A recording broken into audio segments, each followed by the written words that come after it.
Now, assemble your interior storage unit.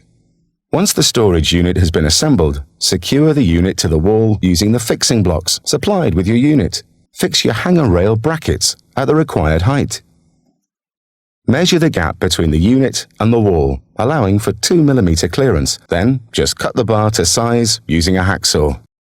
Now, measure the opening width again between end panel and wall and cut the bottom track to size, less a couple of millimeters to allow easy fitting. Do not fix the bottom track to the floor yet. You need to hang the first door and check it's vertical. Locate the wheels into the bottom track and secure with the anti-jump clip. This will prevent the door from jumping out of the track. Check with a spirit level that the door is vertical and then fix the bottom track to the floor. Fit the second door in exactly the same way. And your sliding door wardrobe is complete.